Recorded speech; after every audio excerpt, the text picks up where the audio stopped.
자, 폴리티비 시청자 여러분 안녕하십니까. 오늘 K리그 9라운드 강원과 대구의 경기가 있었는데요. 강원이 홈에서 졸전 끝에 대구에게 패배를 했습니다. 사실 이 경기는 두 팀 모두 좀 결혼이 많은 그런 시합이었어요. 강원은 정석화 선수 그리고 오범석 선수가 결장을 했고요.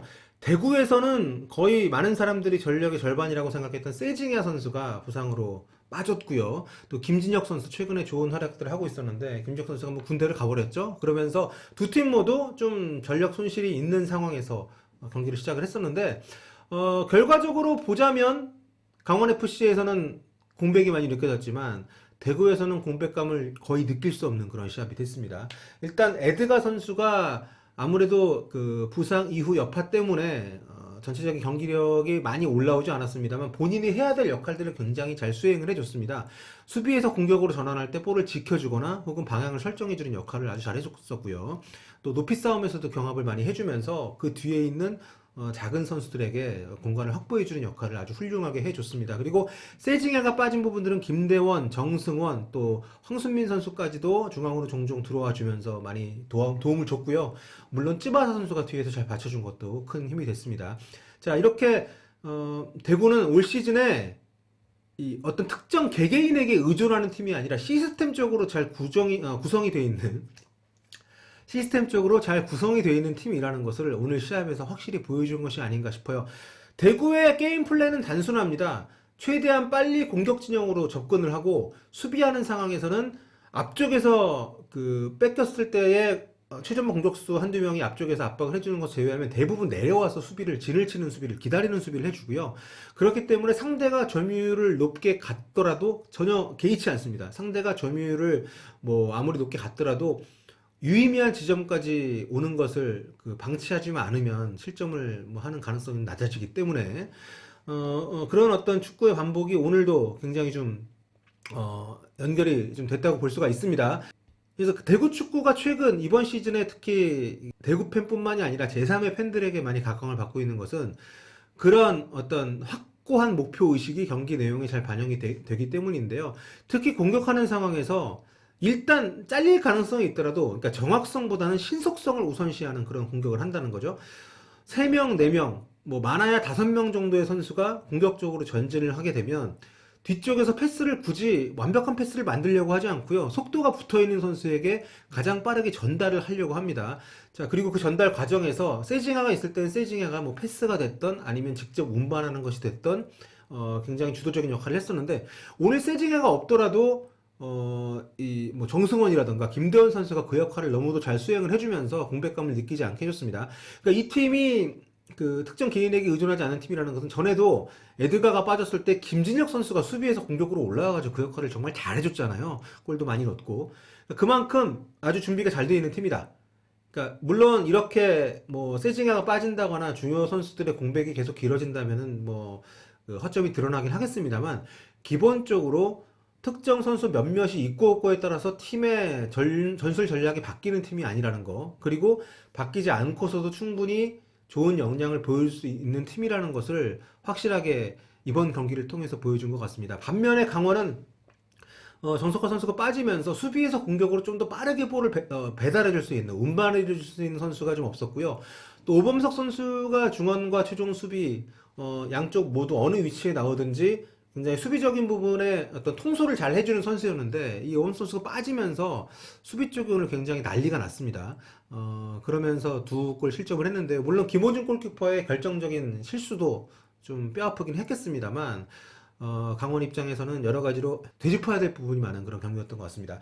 그리고 또 한 가지 제가 경기 아프리카 중계할 때도 좀 계속적으로 얘기를 했습니다만 대구 선수들이 루즈볼 상황에서 볼을 탈취하는 확률이 굉장히 높습니다. 그러니까 농구로 치면 공격 리바운드 비율이 굉장히 높아요.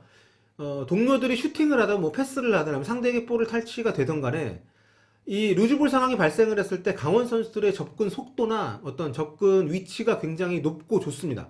그러니까 이것은 상대 수비진들도 그만큼 집중을 하거나 아니면 공을 갖지 않은 상대 선수들에 대한 어떤 대비가 되어 있어야 되는데 그렇지 못하다는 것도 의미하는데요.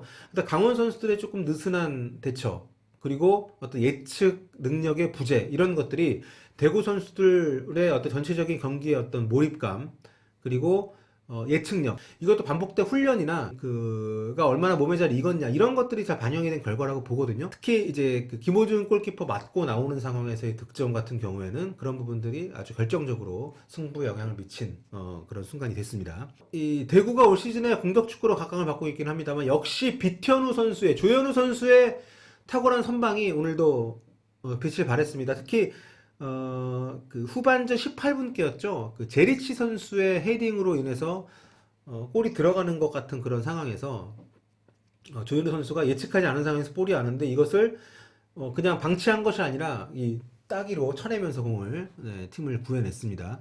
자, 그런 어떤 여러 가지 공격과 수비에 있어서 모든 선수들의 활약이 두루두루 겹치면서 대구가 강원 원정 승리를 했고요.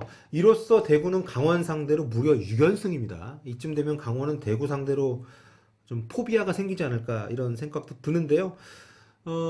사실 저는 오늘 강원의 수비 명단을 보고 좀 기대를 했거든요. 뭐 윤석영, 발렌티노스, 이호인, 신광훈, 그리고 수비 쪽에 골키퍼의 김호준 선수까지 굉장히 좀 경험도 많고 K리그 잔뼈가 굵은 선수들이 있음에도 불구하고 오늘 그 대구 상대로 너무도 많은 슈팅을 전반 말미에 통계를 봤을 때 슈팅이 18개였는데요. 대구가 많은 슈팅을 허용을 했고 그만큼 박스 안쪽에서, 그러니까 박스 근처가 아니라 박스 안쪽에서도 대구 선수들이 볼 터치를 굉장히 많이 하게끔 허용을 했습니다. 그러니까 기본적으로 수비수들의 가장 큰 책임은 물론 실점을 하지 않는 게 가장 중요하지만 실점을 하지 않으려면 슈팅을 덜 줘야 되잖아요. 이 슈팅을 덜 줘야 되고 위험한 지역에서 슈팅을 날릴 수 있는 어떤 여유를 주지 말아야 되는데 오늘 대구 선수들에게 그런 기회를 너무도 많이 줬기 때문에 오히려 2대0의 스코어가 좀 골이 덜 났다는 생각이 들 정도로 오늘 강원의 수비가 굉장히 좀 허술했습니다. 자, 대구가 ACL까지 계속 병행을 하고 있고 선수층이 두텁지 않기 때문에 거의 그 선수가 그 선수잖아요. 후반 말미에 체력적으로 많이 떨어지는 부분들이 있었습니다만 잘 좀 막아줬고 특히 에드가 선수가 수비까지 가담을 해서 잘 좀 차단을 해주는 모습은 아주 인상적이었습니다. 자, 그런 여러 가지 상황들이 잘 맞물리면서 안드레 감독의 대구 승리를 거뒀고요. 순위표를 한번 보겠습니다. 지금 뭐 다른 경기 이번 라운드 많이 안 끝났기 때문에 좀 더 지켜봐야 되긴 하겠습니다만 대구가 승점 16점 고지에 오르면서 한 경기를 더 치른 전북, 울산, 서울에 이어서 4위, 거의 선두권이라고 볼 수 있죠. 아직까지 1패밖에 하지 않은 대구입니다. 지난 시즌 전반기 대구가 정말 완전 대놓고 꼴찌였거든요. 그런데 정말 상전벽해의 올 시즌 순위표를 보여주고 있고요. 반면에 강원 같은 경우에는 올 시즌에 좀 자이언트 킬러의 어떤 느낌을 보여주면서 좀 분위기가 살아나고 있었는데 승점 추가하지 못하면서 승점 10점 상위 스플릿까지 올라오지 못하는 그런 순위권에 머물러 있습니다. 네, 오늘 제 멘트가 씹히나요? 말이 좀 빨랐던 것 같기도 하고. 근데 굉장히 대구 경기 볼 때마다 약간 약간 좀 이렇게 아드레날린이 분비가 되는 것 같아요. 그러니까 작년에 우리가 대구가 정말 엉망인 모습들을 많이 보지 않았습니까? 선수들도 패배감에 쩔어 있는 모습들도 보고요.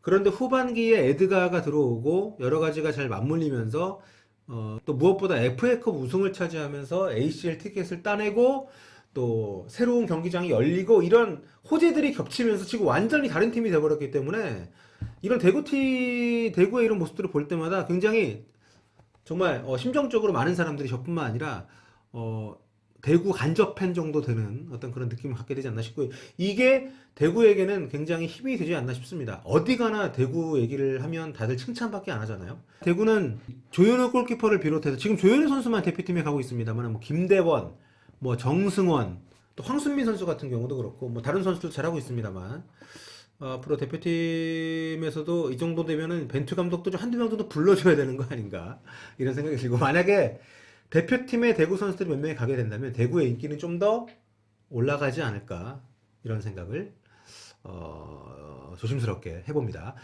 자, 아무튼 대구가 2대0으로 강원을 잡았다는 소식을 전해드리면서 오늘의 K리그 리뷰 후토크 여기서 마무리하도록 하겠습니다.